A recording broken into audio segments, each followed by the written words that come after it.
4 anos que isso vai se realizar. Quer dizer, o processo é sempre gradativo. Então, você tem que acreditar que a doutrina social da igreja, como você participa de uma escola de cultura de fé e política, ela atinge, vamos chamar assim, a elite da igreja.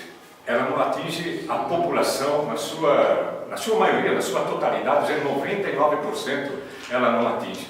Então, eu tenho agido da seguinte forma: são as pequenas ações práticas que a comunidade realiza, tá, em favor do bairro, e ao mesmo tempo desta prática, esta consciência de participação política. Porque é muito difícil você falar na igreja ou num curso de batismo e dizer o seguinte: porque você deve participar da política, mas a mídia já fez a cabeça do povo. A mídia já fez a cabeça.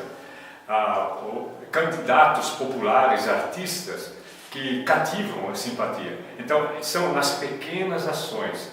É como semente de mostarda, um pequeno punhado de fermento que você realiza na sua comunidade, que leva o processo de consciência às massas, vamos falar assim, a grande parte da população.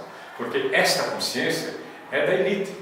É da elite. Quem participa da fé e política? É necessário, sim, porque forma lideranças. Mas também é necessário dar esse outro passo para a não manipulação, embora seja difícil.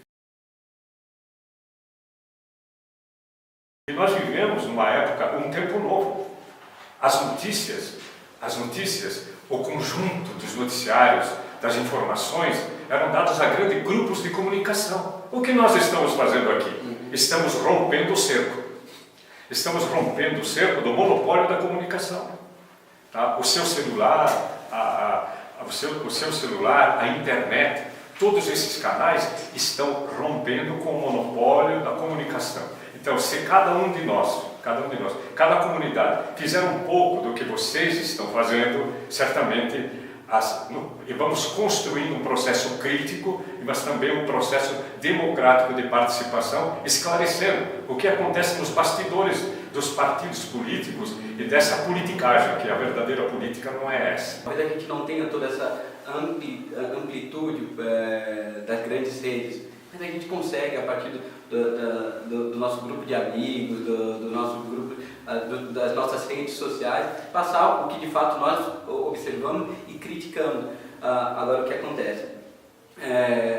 Os desafios ainda são muitos, vão continuar sendo muitos, mas o que a comunicação, a internet possibilitou, isso jamais eles vão conseguir nos cortar. Quando a gente pensa assim, o que as grandes emissoras mostram, se nós não concordamos, dentro das redes sociais, dentro do Twitter, Facebook, WhatsApp, a gente consegue contestar. O que é importante é o seguinte, que existem muitas coisas, principalmente no meio político, que não é ilegal, mas não é ético e não é coerente. Então, muitas vezes a gente passa por esses processos, a gente vê algumas coisas que, de acordo com a legislação, não é ilegal, mas não é coerente, não é ético. E dentro das redes sociais, dentro dessas novas tecnologias, a gente consegue mostrar, olha, tá certo, não é ilegal, mas não é ético, não é moral. Eu não gosto muito de discutir particular, eu gosto de ler muito a história. Então, a história vai contar, de fato, o que está acontecendo. Porque sabemos que ela está sendo um ato político, está sendo um ato realmente político, direcionado, não é neutro, porque todas as comissões, tudo que está acontecendo, eles têm um direcionamento. A gente percebe nitidamente isso. Eu apostei com um amigo meu em São Paulo que dentro de 4 meses não se falará mais de Lava Jato. Tá? Como já está baixando a bola, né? Tá? Então, porque não é só nessa instância, vamos dizer, superior. Se você olhar o estado de São Paulo, a grande cidade de São Paulo, o metrô, linha amarela, está apodrecendo. O metrô de superfície de São Paulo está caindo aos pedaços. O próprio governo pagou 120 milhões a uma empresa canadense que não devia pagar e ninguém fala nada. Parece que há um conluio, há uma questão assim subjacente que a gente não sabe. Então, a própria reação da população em vaiar o presidente interino, então, reflete o descontentamento também daquilo que aconteceu. Com o passar do tempo, todas as coisas vão ser esclarecidas. Eu acredito no Evangelho, né? Tudo que foi feito às escondidas, um dia vai ser revelado lá, bem no alto do telhado.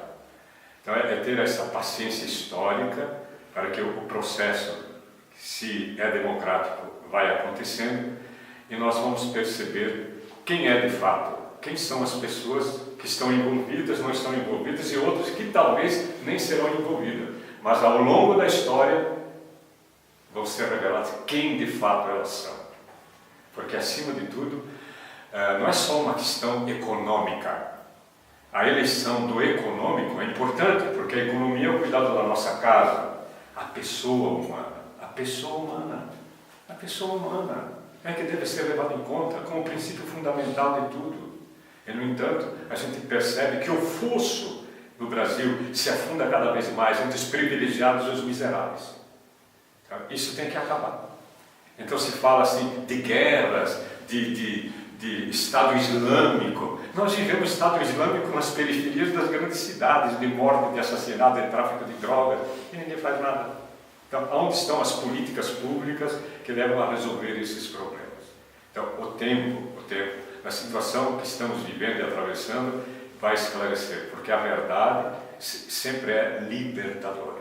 Complementar aqui, eu acho que esse é o desejo que a gente consiga encontrar essa verdade libertadora.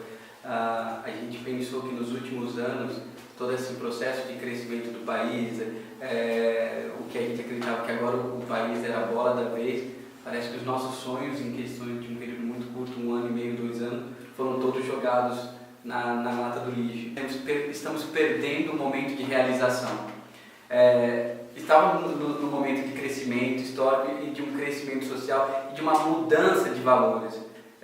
Estávamos justamente conseguindo mudar esses valores em que a gente começava a cogitar que a igualdade seria possível. E toda essa confusão, eu digo confusão para não utilizar talvez palavras um pouco mais pesadas, ela fez com que nós perdêssemos esse momento de realização. Nós estávamos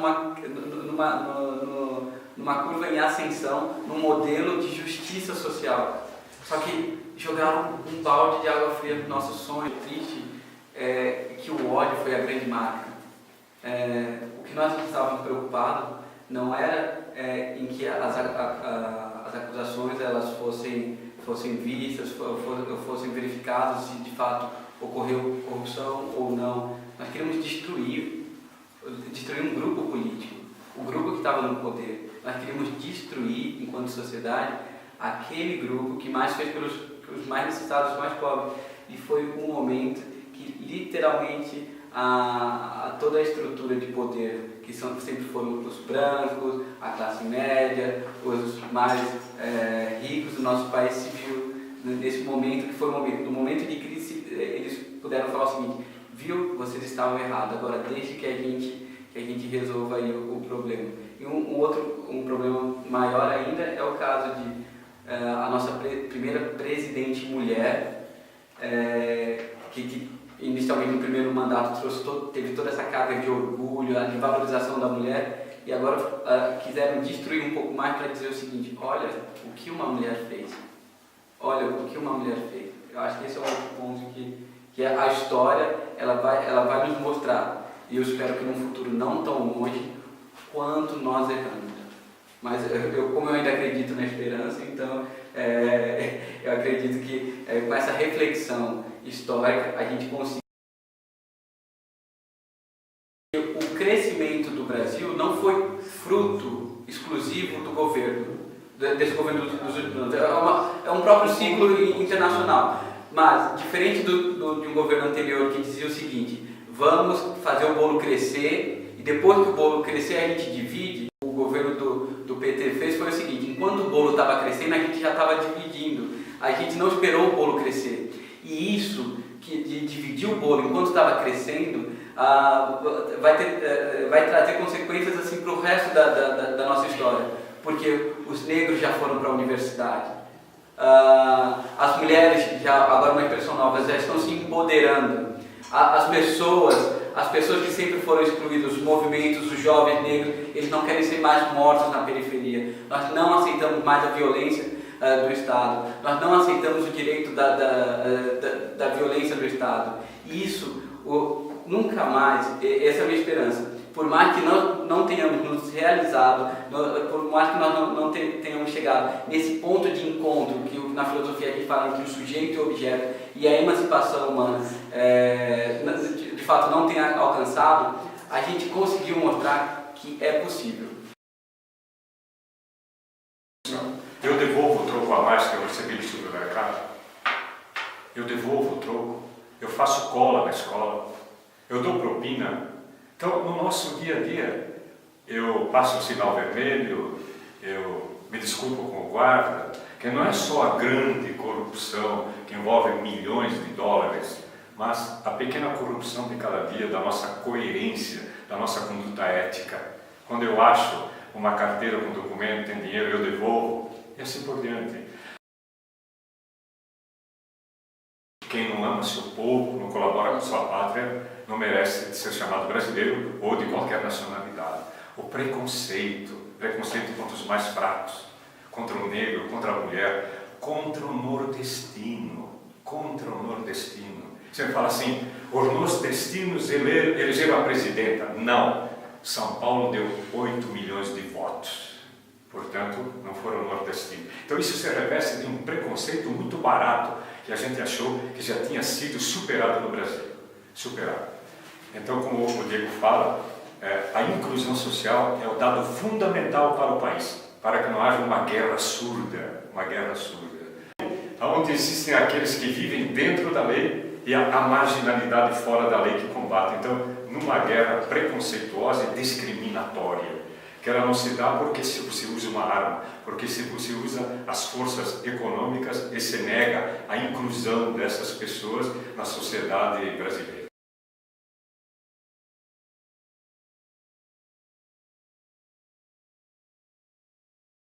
Direitos humanos são as necessidades básicas de cada pessoa. Ter sua casa, ter assistência médica, ter a possibilidade de educação, de trabalho, de propriedade.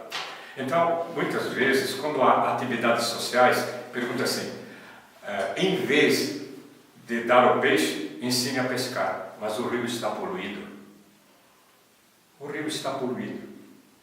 Agora, quando você fala de programas sociais, existem algumas coisas que eu costumo dizer são inadiáveis. Vocês vão de concordar comigo. A dor, a fome e a sede. Você não pode deixar para amanhã. Você não pode deixar para amanhã. É necessidade primária. E aí vem a casa, aí vem o vestuário, que toda pessoa humana tem necessidade. Então, suprir as necessidades básicas da pessoa humana é valorizar como pessoa cristã. Tanto que no discurso das obras de misericórdia, lá do evangelista Mateus, ele diz: tive fome, me deste de comer, tive sede, me deste de beber, eu era peregrino, vocês me acolheram, eu estava preso, vocês me receberam, estava doente, vocês foram me visitar, vinde benditos do meu Pai. Então, suprir as necessidades básicas é um direito de toda pessoa humana e também a garantia de estar vivendo a fé cristã. O Papa Francisco, ele nos mostrou que a igreja ainda estava viva, que a igreja é viva. Eu acho que é impossível não amá-lo, mas o que algumas pessoas falam assim, mas por que ele é assim? Ele é bonzinho? Não. Ele é santo? Não. Ele é cristão e é uma pessoa muito prática. Tive fome, me deste de comer, tive sede, me deste de beber. E esse para mim que é o Papa Francisco. Eu digo assim com muito amor e muita emoção assim, eu amo o Papa porque é impossível não amá-lo. Eu amo a igreja porque é impossível não amá-la. Foi a igreja que me ensinou a liberdade, foi a igreja que me ensinou o amor. Mas quando eu morei na China, encontrei vários amigos europeus e eles me disseram o seguinte: mas por que você é católico? Aí vem todo aquele comentário, mas a igreja é contra o aborto, a igreja é contra aquilo, os dogmas e tudo mais. E eu disse o seguinte, porque para mim a igreja não é essa estrutura. A igreja é a minha comunidade, lá com o Padre Darcy, em que conversamos sobre as coisas mais banais, e ele me ajuda em muitas coisas, são os meus vizinhos, que são os membros da minha comunidade, porque a minha igreja é uma igreja viva do cotidiano, é a igreja que eu olho nos olhos das pessoas. A gente não discute dogmas, a gente discute o amor primeiro. Os dogmas são consequências e está lá numa outra discussão. E por isso que nós, de forma geral, na América Latina e aqui de forma particular aqui no Brasil, nós temos esse desejo do contato. O Papa Francisco, quando veio no Brasil, a mais popular, ele disse o seguinte, ele fez até essa expressão: as pessoas, elas precisam ser abraçadas. Ele faz esse sinal assim, a igreja é uma mãe e o filho quer se sentir abraçado. E eu acho que a igreja, que eu digo que eu faço parte, essa igreja que me ama. A gente dá prioridade para o amor, e o amor de pai para filho, de mãe para filho. E quando eu digo assim, olha, que eu sou católico, que eu gosto de frequentar a igreja, é porque a igreja são as pessoas que eu amo, é o Padre Darcy, é a nossa secretária Nancy, são as pessoas que a gente convive diariamente, são os nossos jovens. Eu fui da pastoral da juventude, então assim, sabe, esse pessoal em que eu comentei assim, a gente estava falando com o Padre Darcy, em que todos os nossos grupos de jovens, muitas vezes na igreja, eles vão lá e a grande discussão é sobre a castidade. Aí o Padre Darcy disse o seguinte: nós não precisamos priorizar a castidade, mas a caridade. E quando você prioriza a caridade, você descobre a importância do amor e do respeito ao próximo. Aí você descobre que a castidade é o menor dos pontos, é um detalhe. Quando você exerce a caridade, castidade é um negócio tão insignificante, porque você tem uma relação de amor com o seu próximo, de respeito ao seu próximo, no caso o namorado e a namorada, de respeitar o outro, o corpo do outro, que você não discute castidade, você discute amor. Você discute amor. Aquele que foi eleito deve estar vinculado às necessidades da sua comunidade. Veja bem, o cargo não é dado para uma confissão de fé. O cargo é do povo. Então ele não pode legislar como vereador para a igreja. Ele deve legislar, trabalhar para toda a comunidade. Uma conquista que nós tivemos durante 16 anos de trabalho. Havia uma área que era uma chácara de 150 mil metros de São Paulo, perto do Morumbi. Uma área que vale milhões, quer dizer, as imobiliárias chegaram a oferecer R$1 bilhão para a compra da área. E nós queríamos que isso fosse transformado em parque. Por quê? Primeiro, ela continha as águas, a retenção das águas que inundavam a região, do córrego que transbordava. E segundo, porque o entorno do nosso bairro é uma periferia muito pobre, onde a população não tem uma área de lazer. Durante 16 anos, passo a passo, ajudei a liderar esse movimento passo a passo, um número pequeno de pessoas. No ano passado veio o decreto da desapropriação e neste ano, no mês de maio, foi inaugurado o parque. Quer dizer, a perseverança na luta, nunca desanimar, nunca desanimar. Na primeira dificuldade, na segunda, lembrar que as dificuldades estão aí para serem desafiadas por nós. Elas são um desafio e também nós as desafiamos para superá-las.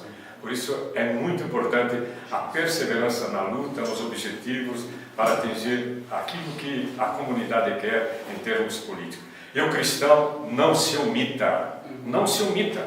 Há uma instância que o povo fica esperando do padre. Há espaços do mundo que só o leigo atinge. Só o leigo pode atingir na sua empresa, no seu trabalho, na sua escola, na condução que você vai. Ali é o lugar da sua ação, ali você é agente. Na Câmara de Vereadores, no exercício da política como executivo, é só você, leigo cristão, que ali pode executar. Não é a hierarquia da igreja. A hierarquia da igreja baseia o seu fundamento, a sua doutrina, para ajudar. Mas a prática, traduzir essa doutrina, é do leigo. Então, não se omita, por favor.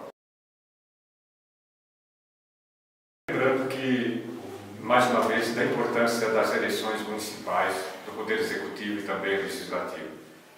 Se você está descontente com o caminho até aqui, escolha pessoas novas, pessoas da sua comunidade, porque sempre é a oportunidade de recomeçar e de sonhar. Queria agradecer aqui o convite de poder participar e uma palavra que eu gosto muito de utilizar é justamente partilhar nossas experiências. Esse momento foi muito agradável, muito legal e assim como ao mesmo tempo que eu dou o conselho, eu recebo o meu próprio conselho, que é o seguinte: diante de uma realidade nova, nós precisamos de novos caminhos. Eu acho que a gente vive um momento muito interessante, a busca de caminhos, de um novo caminho para essa nova realidade que se encontra agora, essa realidade política. E agora a gente está com as eleições aí agora logo em outubro, então vamos lá, vamos votar diferente, vamos pensar diferente e, acima de tudo, vamos acompanhar os nossos políticos. É isso, obrigado.